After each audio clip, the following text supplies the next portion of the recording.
Hi అండి, మేమైతే ఈరోజు మా అమ్మ వాళ్ళ ఇంటికి వచ్చినాం. జామ చెట్టుకైతే జామకాయ కాసింది. చూడండి ఎంత బాగుందో. అసలు మా పాపకైతే కనిపించట్లేదంట. ఎక్కడుంది అంటే నేనైతే గుంజ దగ్గర ఉన్నదని అన్న. గుంజ అంటే ఏంటిది అని అంటుంది. అదేంటి మరి అంటే కర్ర అంటుంది. అది కర్ర కాదు, దాన్ని గుంజ అంటాం మేము అని అంటున్నాం. చూడండి ఫ్రెండ్స్, ఎంత బాగుందో. శ్రేష్ఠ జామకాయ ఎవరికి? వావ్, చూడండి ఆ చెట్టు మీద ఒకటే ఉన్నది. మేము వచ్చినప్పుడే వండింది. పాపమ్మ అది ఎప్పటి నుంచో ఎదురు చూస్తుందట జామకాయ ఎప్పుడు వండొద్దని. నాకైతే చేపల కంటే కూడా యాపిల్స్ కంటే కూడా జామకాయ అంటే చాలా ఇష్టం. మీలో ఎంతమందికి ఇష్టమో కామెంట్ చేయండి. అలాగే మేమైతే ఇప్పుడు ఎక్కడికి వెళ్తున్నాం? అపర్ణ వాళ్ళ ఇంటికి. సమ్మక్క చేసుకుంటున్నారండి.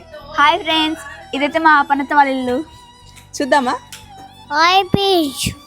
Hi friends. రమేష్ ఎటు పోయిండు? ఆఫీస్ పోయి ఎదురు పోయిండు? కూర్చిపోయి చాలు సంబూర పడనే సమ్మక్క తల్లి